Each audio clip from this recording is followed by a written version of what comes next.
미국의 그 비누 회사를 운영하는 어떤 중년 남성이 있었어요. 이분은 신앙생활을 참 잘했습니다. 늘 하나님 앞에 감사기도하고 또 11조를 잊지 않고 회사를 운영하면서도 그렇게 신앙생활을 잘하는데 하루는 회사에 사고가 터졌어요. 그 직원 가운데 한 명이 비누를 생산하는 기계를 잘못 다뤄가지고 그 작동하는 시간을 너무 길게 해가지고 아주 이상한 비누가 나왔어요. 세상에 이 비누는요, 물에 떠요. 비누가. 이 비누가 막 물에 뜨니까 이상하다라고 생각을 해서 직원들은 이제 이거 어떻게 하면 좋지? 막 난리가 났죠. 그런데 이분은 항상 무슨 기도를 드렸다? 하나님 앞에 감사 기도를 드렸다. 그래서 그 비누를 이렇게 잡고 하나님 감사합니다 라고 하면서 여기에 뭔가 하나님의 뜻이 있겠죠 라고 이렇게 묵상하던 중에 갑자기 머리를 스쳐가는 생각이 있었어요. 야, 이 비누 말이야 그냥 버릴 게 아니라 목욕탕에다 갖다 팔면 좋겠다.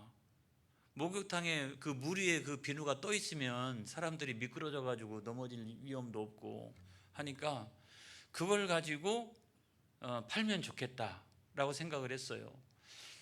폐기 처분하지 아니하고 그래서 그걸 팔기로 하고 그렇게 잔뜩 만들어 놓은 그 비누의 이름을 정했어요. 아이보리. 이렇게. 그래서 오늘날 우리가 사용하고 있는 아이보리라고 하는 비누가 세상에 탄생했는데 나오자마자 일단 제일 먼저 어디서 인기가 있어요? 목욕탕에서. 아무튼 뭐 이거는 가라앉지가 않으니까 그래가지고 막 인기가 있어가지고 돈을 엄청나게 벌고 거부가 됐어요. 그 한 사건으로 말미암아. 그런데 오늘날에는 그 기업체가 생활용품으로는 전 세계에서 1등이에요. 그러니까 단순히 비누만 만들어내는 게 아니라 여러 가지 생활용품들을 많이 이렇게 생산해내는 그런 아주 세계적인 기업으로 성장을 했다는 거예요. 제가 그분 얼굴 한번 보여드리도록 하겠습니다. 할레이 프록터 사장이라고 하는 분이에요. 이분이 미국 사람인데 아무튼 그 하나님이 이분에게 기도하는 중에 지혜를 주신 줄로 믿습니다. 그래서 이제 그 회사가 이런 회사예요. 여러분 가끔 이런 것을 보게 될 거예요. 프록터 앤 갬블 회사 로고예요. 이런 마크가 찍혀져 있는 그런 생활용품들이 굉장히 많이 있어요. 이 회사가 아무튼 생활용품으로는 전 세계에서 1등이다. 그럴 정도로 전 세계에 많이 그 회사가 있고 또 수많은 사람들이 저 생산품들을 많이 이용하는 그런 아주 큰 회사로 성장을 했다는 거예요. 할렐루야. 여러분 어떻게 이렇게 되었을까요? 여러분 어떻게 이렇게 되었을까요? 오늘 성경 말씀에 보면 해답이 있다라고 생각을 합니다. 빌립보서 4장 6절로 7절에 있는 말씀에 보니까 시작. 아무것도 염려하지 말고 다만 모든 일에 기도와 간구로 너희 구할 것을 감사함으로 하나님께 아뢰라. 그리하면 모든 지각에 뛰어난 하나님의 평강이 그리스도 예수 안에서 너희 마음과 생각을 지키시리라. 아멘. 그러니까 야 이거 어떻게 하면 좋아? 다 이거 폐기 처분해야 되는데 그렇게 한 게 아니라 그거를 딱 붙들고 하나님 앞에 어떻게 했다? 감사 기도를 드렸다. 여기에는 하나님의 뜻이 있는 줄로 믿습니다. 그렇게 했더니 하나님께서 그 마음과 생각을 주관해 가신 거예요. 할렐루야. 성령 하나님이 번뜩이는 지혜를 주신 거예요. 그래가지고 대박을 터뜨렸다는 거예요. 그래서 우리가 여러분 어떠한 상황 가운데도 중요한 것은 하나님 앞에 감사 기도를 잃지 않는 거다. 할렐루야. 늘 하나님 앞에 기도하는 거다. 그러면 하나님이 그 길을 열어주시고 문제를 해결해 주시고 더 좋은 결과를 하나님께서 이끌어 주신다. 마음과 생각을 이끌어 주시는 분은 바로 하나님이시다. 이 사실을 여러분 믿으시기를 주의 이름으로 축복합니다. 할렐루야. 오늘 이 시간에는 제가 말씀드린 대로 기도의 여러 가지 모양들에 대해서 말씀을 드리려고 그래요. 기도에는 여러 가지 모양들이 있다. 다시 말하면 기도에는 여러 가지 모습들이 있다는 거예요. 어떤 분은요, 늘 기도하면 조용히 기도하시는 분이 있고, 어떤 분은 기도했다라고 하면 목소리가 일단 커요. 우리 이파리 권사님처럼. 아무튼 목소리가 커가지고 팍 주여 막 이렇게 기도하시는 분이 있고, 또 어떤 분은요, 기도만 시작하면 우시는 분이 있어요. 제가 전에 그 부목사 하던 교회였는데, 장로님들이 이제 주일날마다 이렇게 순서대로 이렇게 기도를 합니다. 근데 꼭 한 분 장로님은 기도 시간이 딱 되면 벌써 울기를 시작하세요.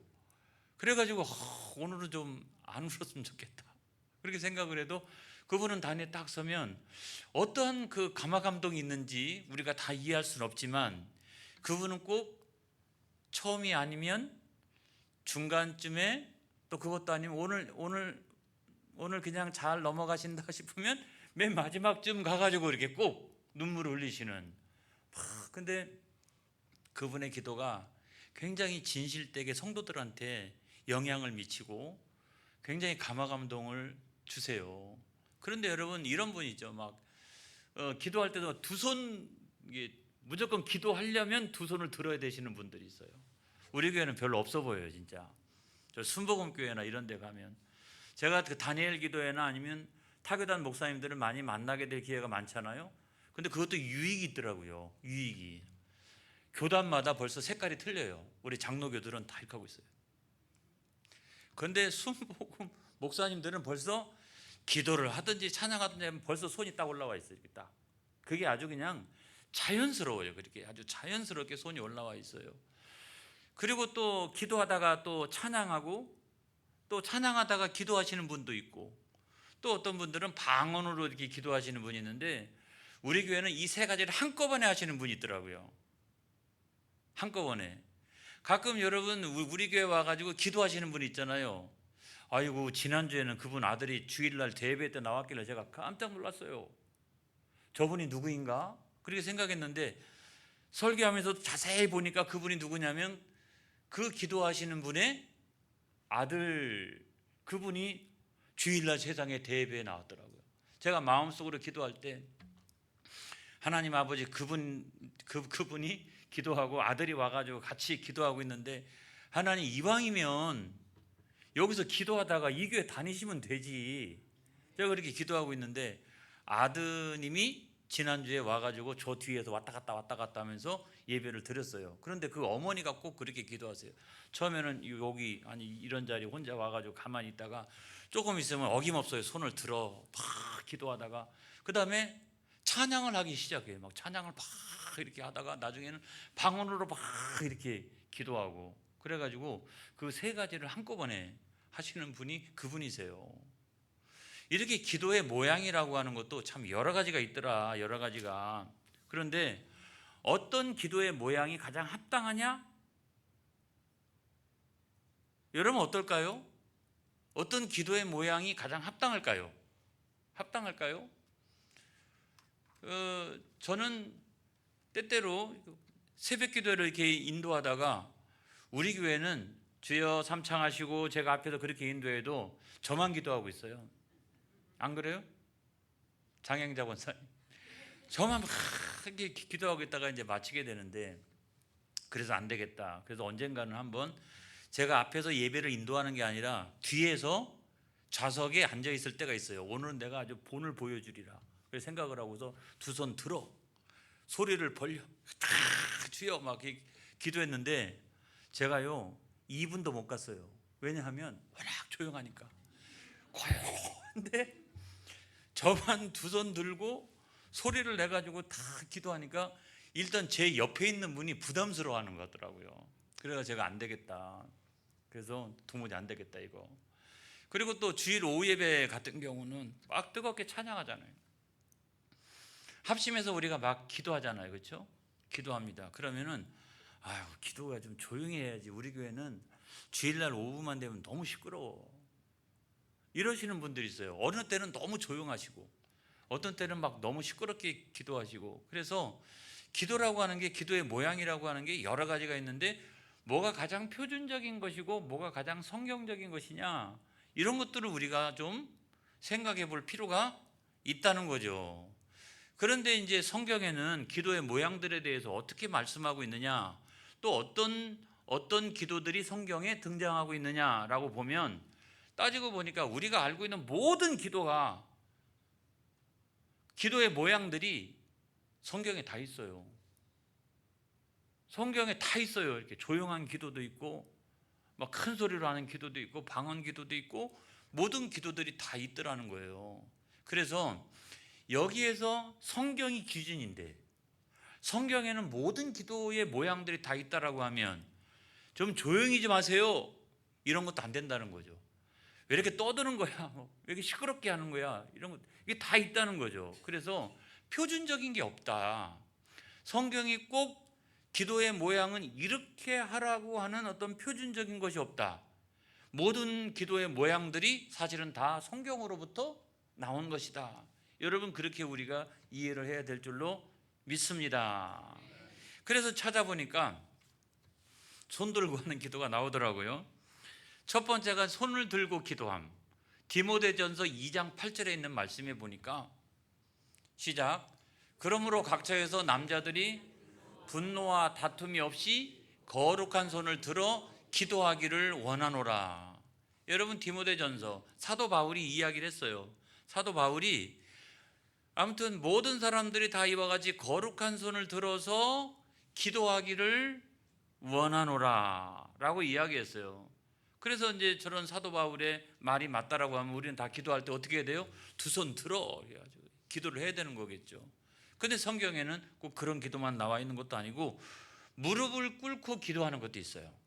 무릎을 꿇고.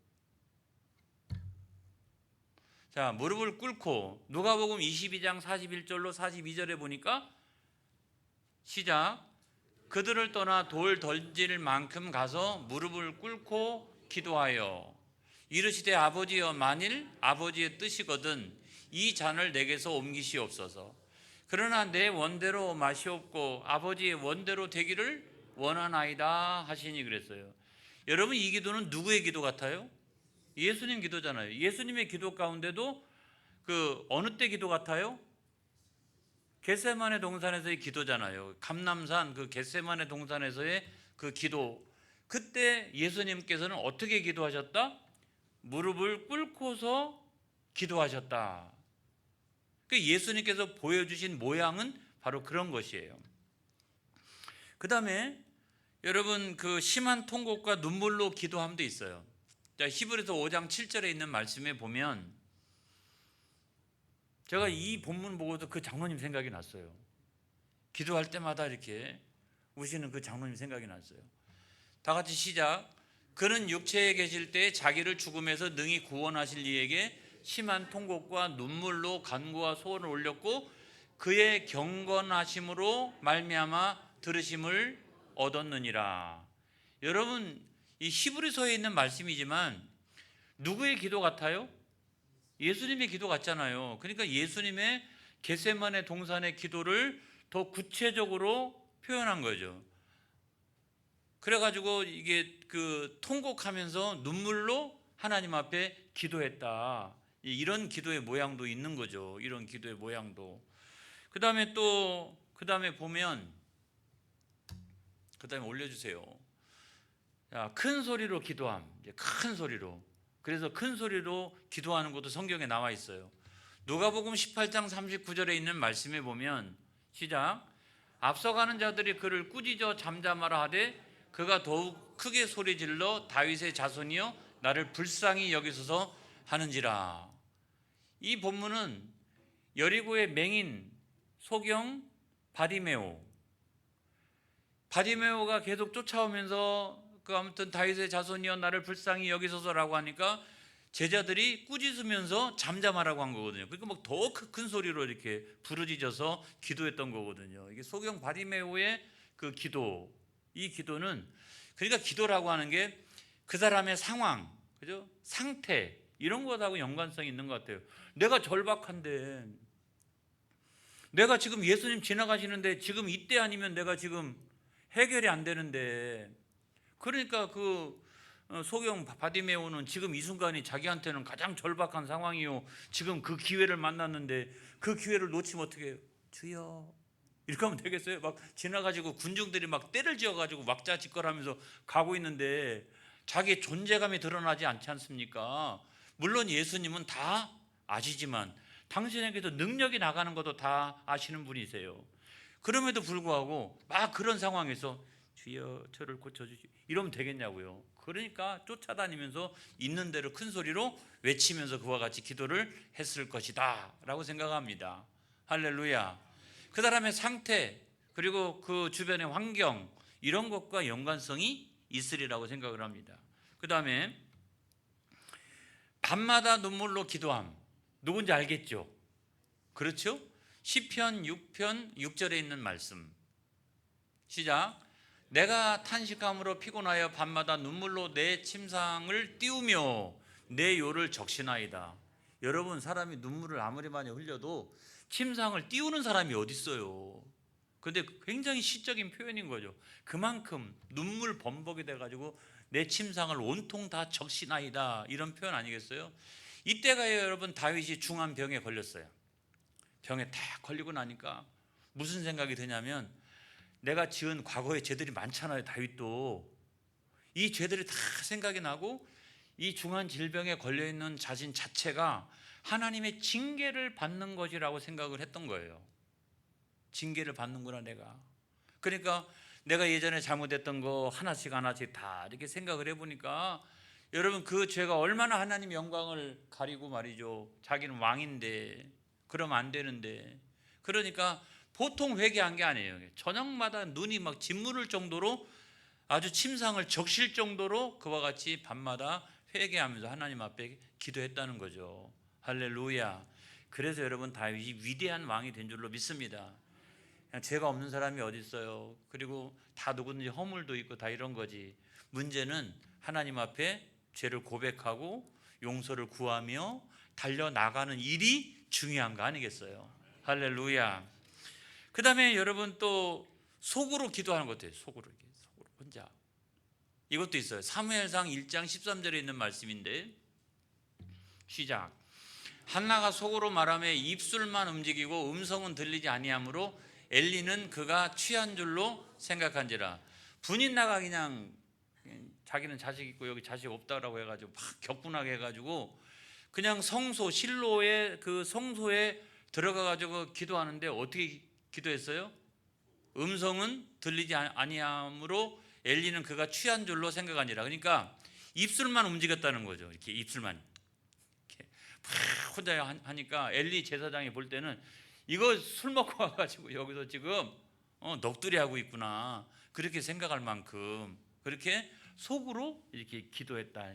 여러분, 속으로도 기도할 수 있는 거잖아요. 안 그래요? 하나님 아버지 이러면서 속으로 이렇게 기도하는 것도 있고, 또 성경에 보면 사도행전에 보니까 방언으로 기도한 거 있죠. 방언 기도가 있어요.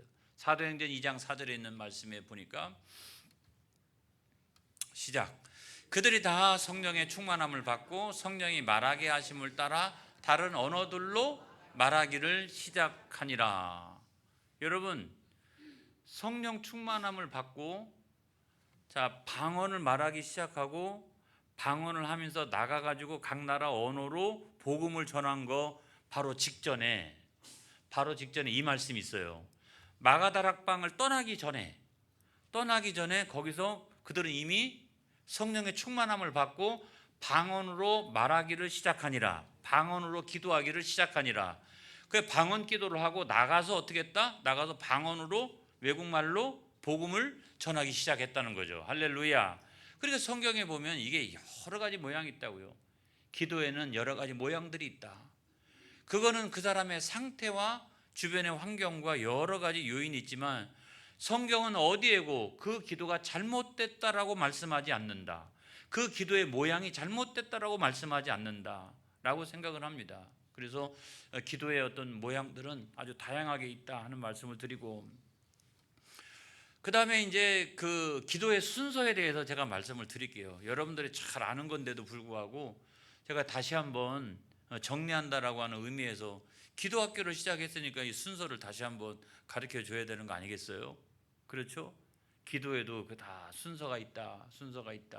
기도의 순서가 있는데 여러 가지 기도 성경에 나타난 여러 가지의 그 기도들을 다 이렇게 살펴보니까 기도에도 어떤 순서가 있다. 어떤 분은 기도하라 그러면은 중언부언하고 잘 기도가 안 되시는 분들이 있는데 그건 뭐냐면 기도에 일정한 패턴이 있다라고 하는 순서가 있다라고 하는 사실만 알아도 그냥 짤막하게 이렇게 딱 이렇게 짤막하게 하면서 기도할 수 있어요. 근데 기도가 어려운 이유는 이게 도무지 어떻게 시작을 하고 어떻게 마치고 어떻게 중간을 채우고 뭐 이렇게 해야 될런지가 다른 사람이 기도할 때는 내가 들어도 대충은 알겠는데 이 순서가 다 정리가 안 되니까 기도를 질서 있게 하지 못하는 거예요.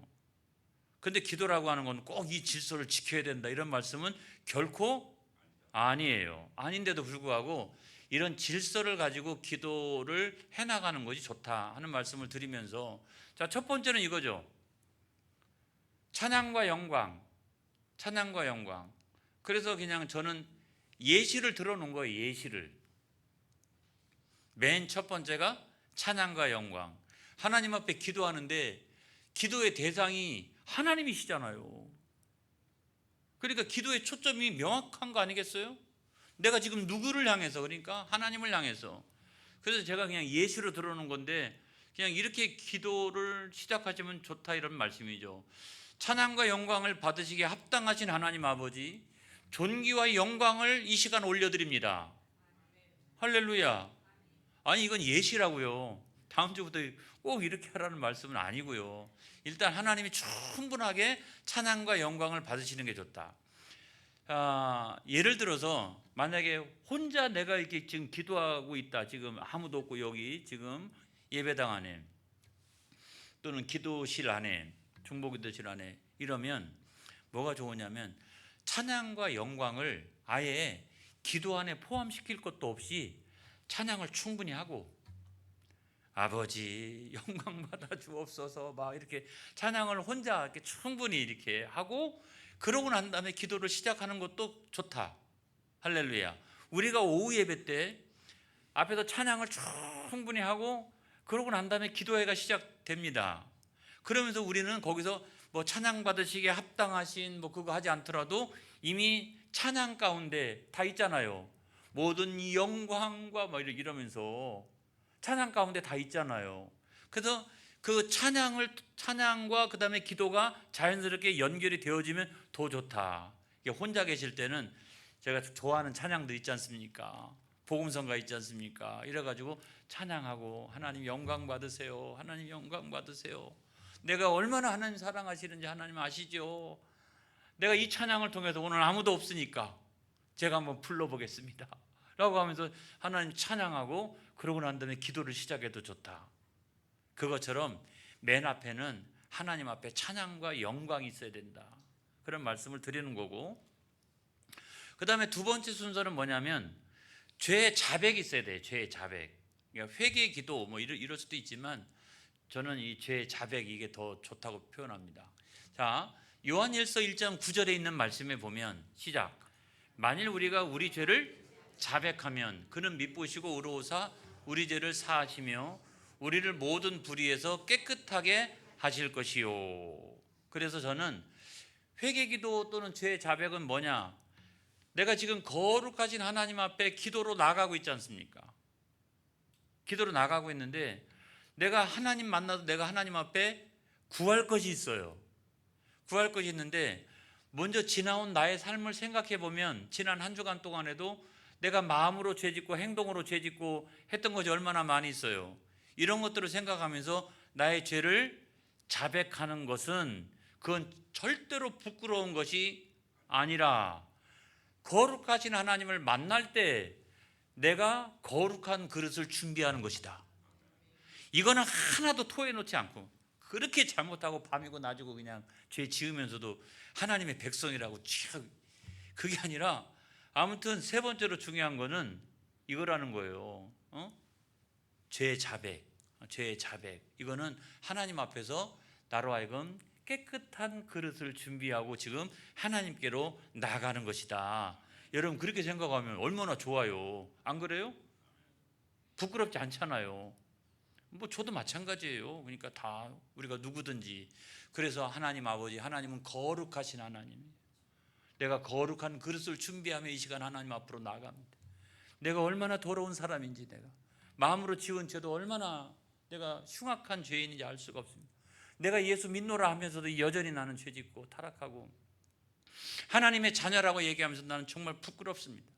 하나씩 하나씩 생각할 때마다 얼마나 부끄러운지 알 수가 없습니다. 이러면서 죄를 자백하며 그리스도 예수의 이름으로 주여 용서하여 주시옵소서, 이렇게 간절히 여러분 나가게 되면 내가 지금 거룩하신 하나님 앞에서 거룩한 그릇을 준비하는 것과 마찬가지잖아요. 근데 우리는 이거를 쏙 빼버려. 이게 잘 안 되죠, 그렇죠? 근데 이제 개인 기도할 때는, 공중 기도할 때 뭐 갑자기 다른 사람 놀래게 말이죠, 다 그걸 포함해가지고 하면 놀래잖아요. 그러니까 개인 기도할 때는 항상 그렇게 준비하고, 주님 깨끗한 거룩하신 하나님 앞에 이 부족한 죄인이 이 시간 나가는데 그리스도 예수의 보혈로 나의 죄를 사하여 주시옵소서, 깨끗게 하여 주시옵소서, 이런 마음으로 나가면 거기다가 하나님께서 주시잖아요, 이렇게. 할렐루야. 그 다음에 또 중요한 것이 있는데, 그 다음에 세 번째로 보면 감사기도가 있어요. 감사의 기도. 빌립보서 4장 6절로 7절 시작. 아무것도 염려하지 말고 다만 모든 일에 기도와 간구로 너희 구할 것을 감사함으로 하나님 앞에 아뢰라. 그리하면 모든 지각에 뛰어난 하나님의 평강이 그리스도 예수 안에서 너희 마음과 생각을 지키시리라. 할렐루야. 자, 이 죄 고백 다음에 감사의 기도가 들어가는 이유는 뭐냐면 이런 거예요. 여러분, 나같이 그 부족하고 허물 많은 나를 주님의 십자가 보혈로 죄사함을 주셨으니 가장 기본적인 감사는 뭐냐면, 전제는 뭐냐면 그리스도 예수 안에서 내 죄를 사하여 주신 것에 대한 감사가 먼저예요. 그리고 난 다음에는 지난 이제 한 주 동안에도 하나님 지켜주시고 보호하시고 또한 인도해 주시고 여러 가지 어려움들이 있었는데 주말로 다가오면 다가올수록 문제가 해결되어지고 주일을 맞이하게 마음속에 기쁨이 차고 넘치고 주야 감사합니다, 감사합니다, 할렐루야 막 이렇게 되는 거 아니겠어요? 그렇지만 우리 감사의 가장 첫 번째는 뭐냐? 그거는 그 흉악한 죄를 저질렀던 나를 주님의 십자가 보혈로 용서해 주시고 사해 주신 그 은총에 대한 감사, 그래서 감사기도가 있는 거예요. 여기까지 이제 쫙 정리가 되면 그 다음에 해야 될 것이 있는데, 그 다음에 뭐냐면 나의 간구, 그죠? 지금 앞에 쭉 이렇게 했던 거는 사실은 내가 하나님 만나서 하나님 앞에 구해야 될 것이 있기 때문에 하나님 앞에 간구하는 거죠. 마태복음 7장 7절로부터 8절까지 있는 말씀 보겠습니다. 시작. 구하라 그리하면 너희에게 주실 것이요, 찾아라 그리하면 찾아낼 것이요, 문을 두드리라 그리하면 너희에게 열릴 것이니 구하는 이마다 받을 것이요, 찾는 이는 찾아낼 것이요, 두드리는 이에게는 열릴 것이니라. 제가 이 말씀을 가지고 첫째 날 제가 설교를 했어요. 자, 그런데 제가 이 말씀만 조금 더 드리고 싶어요. 뭐냐면 구체적으로 기도해라. 구체적으로 나의 간구, 나의 피로를 구체적으로 기도해라. 하나님 아시지요? 할렐루야. 주여 하나님 마음대로 해 주시옵소서. 여러분 그렇게 하면 안 된다는 거예요. 가급적이면 어떻게? 아주 구체적으로. 대표 기도는 또 달라요, 그렇죠? 그렇지만 내가 개인적으로 하나님 앞에 기도할 때는 구체적으로. 그래서 어떤 때는 기도 목록을 쭉 이렇게 만들어 놓고, 내가 하나님 앞에 간구할 기도의 제목 1, 요거 2. 그래서 여러분 어떤 교회는 기도 수첩이 있어요. 기도 수첩. 이야, 기도 수첩을 봤더니 나라와 민족부터 시작해가지고 우리 집안까지 해가지고 한국 교회를 위하여 뭐 기도 수첩이라는 게 있는데 기도 수첩이 이만큼 되더라고요. 이 기도의 양이 엄청난 거예요. 그러니까 그런데 이제 뭉뚱그려가지고 기도하게 되면 그런 거 다 생략. 하나님 아시지요? 하나님 이루어 주시옵소서. 그러면 하나님 마음대로 하세요. 자, 그런데 중요한 것은 그래도 구체적으로 기도하는 게 좋다. 그래서 가급적이면 내가 기도할 제목이 있잖아요. 내가 하나님 앞에 꼭 구해야 될 기도의 제목. 여러분 담임 목사를 위해서도 기도해 주시기 바랍니다. 그래가지고 하나씩 이렇게 쭉 적어놓고 혼자 여기 와서 기도할 때는 그거를 딱 펴놓고 하나님 이 기도의 제목 잃어버리지 않게 하나씩 또 누가 나한테 기도 부탁하는 경우도 있어요. 권사님 내 기도 좀, 내가 이런 문제가 있는데 남한테 이야기하고도 너무 부끄럽고 그래서 내가 권사님만 부탁하니까 내 기도 좀 해달라고 이러면은 그런 기도의 부탁을 받고서도 거기다가 꼭 새겨놓고 이렇게 또 새겨놓고 그래가 쭉 기도하면 여러분 기도의 시간이 얼마나 풍성해지겠어요. 할렐루야. 여러분 그렇게 기도하시기를 바랍니다. 그 다음에 이제 마지막으로 뭐냐면 나를 위해서 기도했으니까 이제 다른 사람을 위해서도 기도해야죠. 나라와 민족을 위해서도 기도하고 아까 이야기했다시피 또 다른 사람들을 위하여 또 한국 교회를 위하여 우리 교회를 위하여 담임 목사를 위하여 또 부목사님 위해서 장로님들을 위하여 또 서로가 서로를 위하여. 자, 골로새서 1장 9절에 있는 말씀 보겠습니다. 시작. 이로써 우리도 듣던 날부터 너희를 위하여 기도하기를 그치지 아니하고 구하노니 너희로 하여금 모든 신령한 지혜와 총명에 하나님의 뜻을 아는 것으로 채우게 하시고. 여러분 이것은 골로새 교회를 향해서 사도 바울과 그의 동역자들이 아무튼 그 교회를 향해서 그와 같이 그치지 아니하고 기도했다는 거예요. 그리고 저 앞에 있는 것은 기도의 첫 번째 제목인 거예요. 모든 신령한 지혜와 총명에 하나님의 뜻을 아는 것으로 가득 차게 하여 주옵소서. 이 교회가 이렇게 하나씩 이게 좀 정리를 해놔야지 아주 기도가 질서 있게 진행되어질 수 있다는 말씀을 드리는 거예요. 자, 그럼 기도 끝.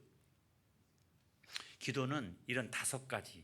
그런데 맨 뒤가 2가지가 더 있어요. 하나는 뭐냐면 예수 그리스도의 이름으로.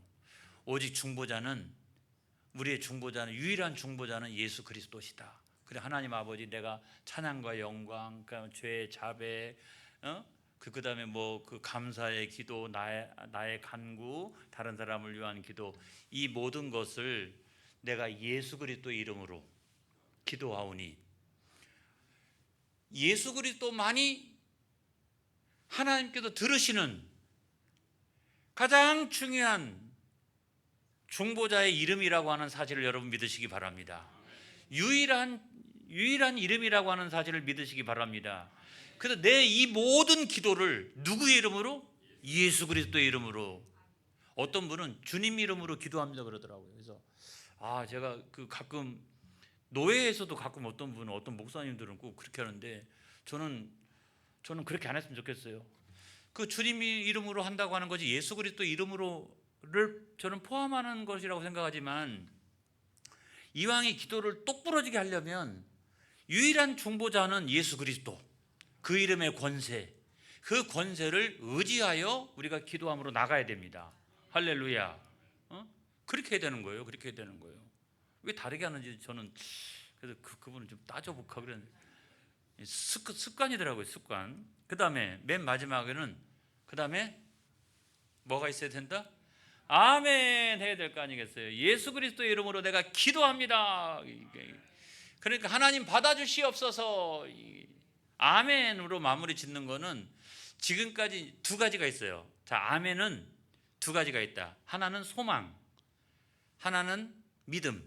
이것만 생각하시면 돼요. 자, 아멘은 2가지가 있다. 소망, 믿음. 그러니까 지금까지 내가 기도한 것을 다 내가 예수 그리스도 이름으로 기도한 모든 걸 다 이루어 주실 줄로 소망하고 내가 믿습니다. 이게 아멘인 거예요. 그러니까 5가지만 다 하고 나머지는 맨 마지막에는 오직 예수 그리스도 이름으로 아멘. 우리 김수영 잘 이제 기도라고 하는 게 이렇게 어려운 게 아니다. 여러분 잘 생각하셔서 이 순서를 기억하시고 질서 있게 기도를 쭉 이렇게 해나가시면 얼마나 좋겠어요. 할렐루야. 자, 오늘은 여기까지 기도하겠습니다.